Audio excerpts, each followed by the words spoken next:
إن شاء الله النهاردة هنتكلم عن حاجة مهمة جدا جدا جدا، وهي محل تساؤلات الجميع من كل الطلبة.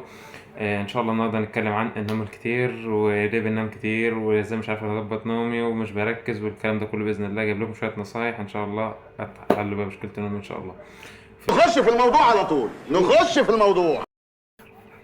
السلام عليكم ورحمة الله وبركاته. في البداية صلى على النبي عليه الصلاة والسلام. رب اشرح لي صدري ويسر لي امري واحلل عقدة من لساني يفقهوا قولي. ازيكم يا دكاترة حبيب قلبي، عاملين ايه؟ يا رب تكونوا بخير. الفيديو ده ان شاء الله ثانوية ازهرية او ثانوية عامة علمي وادبي، اي طالب عموما في اي مرحلة ايا كانت.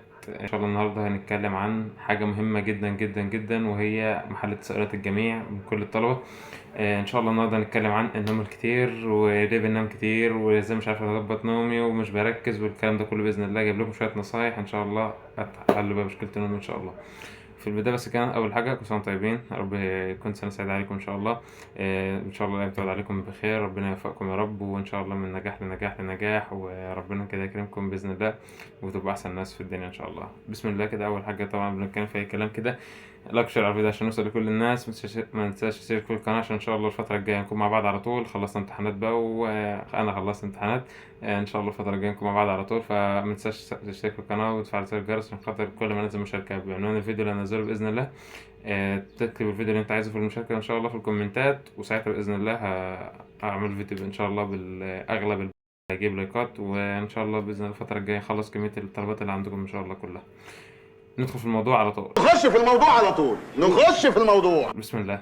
اول حاجه، ليه بننام كتير او ازاي اعالج مشكله النوم؟ بص، النوم الكتير ده بيجي من ايه؟ بيجي اولا من الضغط. يعني مثلا انت اول ما مخك مثلا بتلاقي نفسك في ضغط، طبعا احنا الفتره دي فتره امتحانات، وبالذات ثانويه ازهريه وثانويه عامه. في ضغط الامتحانات، الثانويه عامه بتجهز للامتحان العربي، وثانويه ازهريه بتجهز العلمي بتجهز للفيزياء والادبي جاز التاريخ. فالموضوع صعب شويه والناس متوتره وجايبه اخرها والاعصاب وبتاع والكلام ده وناقصنا كتير.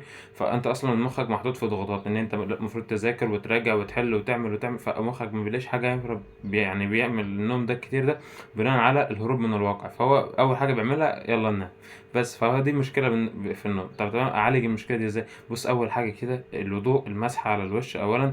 بيجدد خلايا المخ والنشاط بتاعها، فتلاقي نفسك فايق اكتر. فحاول تبدا دايما كده مذاكرتك ان شاء الله بركعتين كده ولا حاجه، وتوضى لك وضوء، يعني تتوضى وتصلي ركعتين ان شاء الله كده، وربنا يفتح عليك باذن الله. واذكر ربنا كده وتتوكل عليه الاول، حاجه مهمه جدا. تمام.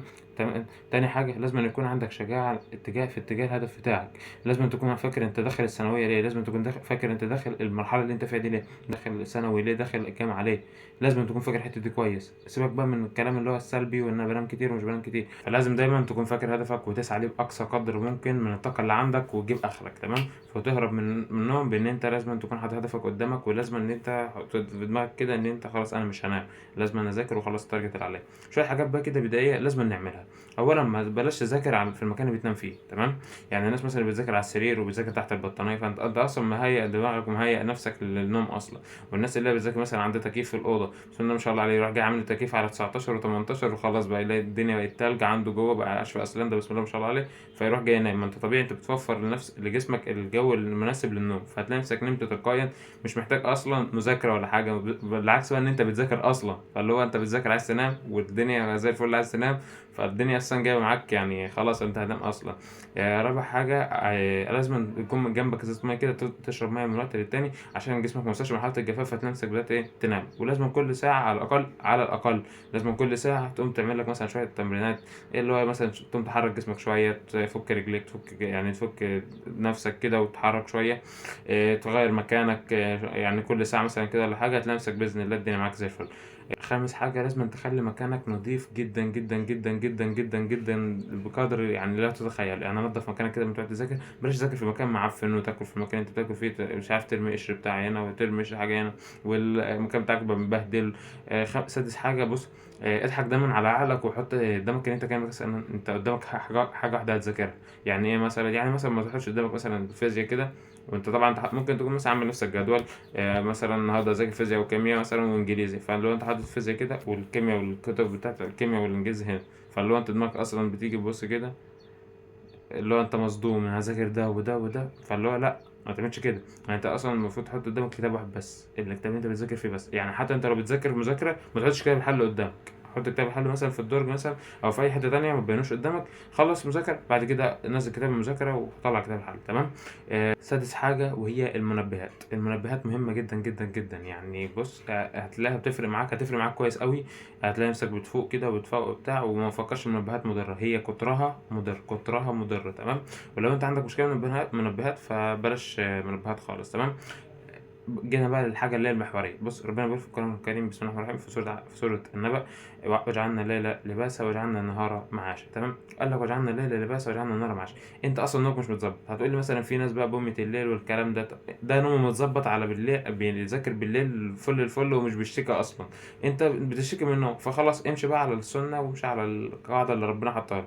قال لك وجعلنا الليل لباسا وجعلنا النهار معاشا. تمام. فنام بالليل، نام مثلا بعد العشاء. احنا مثلا العشاء دلوقتي بتأذن 9 ونخلص على 10، فنام من الساعة 10 مثلا للساعة 4، 6 ساعات. وطبعا انت المفروض تنام 8 ساعات، فبتنام مثلا 6 ساعات من الفجر من العشاء للفجر، وساعتين مثلا او ساعة قيلولة من الظهر للعصر. تمام. دي حاجة، دي السنة اللي النبي عليه الصلاة والسلام كان ماشي عليها. هو اصلا النبي عليه الصلاة والسلام كان سنته ان هو بينام 8 ساعات في اليوم، لا بيجهد نفسه. بص، عشان اجيب لك من الاخر. تمام. الفكرة كلها مش هتنام انت هتنام قد ايه. نام 8 ساعات، نام 6 ساعات، نام 7 ساعات، نام اللي تنامه. الفكرة كلها لما هتصحى هتعمل ايه. ما انت في ناس بتصحى وتفضل مثلا ماسكة لها التليفون ساعة ولا ساعتين، يقوم يعمل اي حاجة، يقوم انا هاكل هشرب هعمل هلعب، فيلاقي نفسه اصلا اليوم ضاع منه اصلا، وهو حتى لو نام 4 ساعات. تمام. وهي معادلة عشان اجيب لك من الاخر: لما تذاكر، لما تنام 4 ساعات وتقوم تذاكر مثلا 10 ساعات وانت مش مركز، لا تقارن بان انت تنام 8 ساعات وتقوم تذاكر مثلا 6 ساعات وانت مركز وفل الفل يعني. تمام.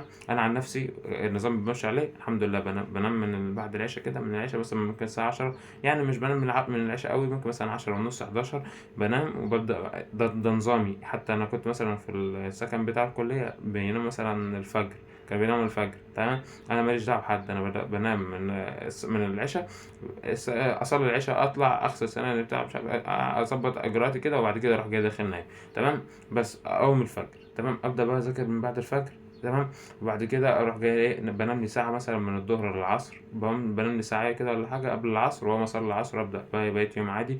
بتلاقي نفسك انت اصلا يعني في قمه الانتاجيه بتاعتك. تمام. تامن حاجه وهي ان الاضاءه الكويسه. يعني ايه اضاءه كويسه؟ يعني ما تقعدش تذاكر لي مثلا على اللمبه اللي هي اللمبه الحمراء وتذاكر لي على النجفه على البتاع اللي هي بتبقى الابجوره ديت والكلام ده. لا، فكك من الكلام ده. تمام. انت اصلا يعني انت الاضاءه القليله دي بتخليك تنام، بتساعدك على النوم. انا اعرف ناس ما بتنامش غير لما يكون في اضاءه جنبه واضاءه قليله، فانت اصلا بتساعد نفسك على النوم. تمام. ففكك من الاضاءه القليله. في بقى حاجه يعني النبي صلى الله عليه وسلم قالها لنا، كان لما السيده عائشه سالت النبي عليه الصلاه والسلام وقالت له عن النوم مثلا، وان انا ما بقومش، ان هي ما بتقومش من النوم مستفاده بالنوم اللي بتنام. فقال لها سبح الله 33، تسبحين الله 33، وتحمدين الله 33، وتكبرين الله 34.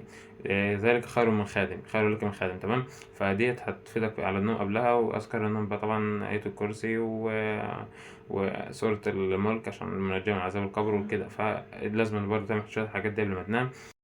كلمة أخيرة كده حابب أقولها لك، بس افتكر دايما إن أنت داخل أي حاجة بتعملها في حياتك داخل عشان خاطر هدف معين، فلازم تسعى له بأقصى قدر عندك من الطاقة. لازم تعمل كل اللي عليك، لازم تجيب آخرك تجيب آخرك تجيب آخرك. تمام.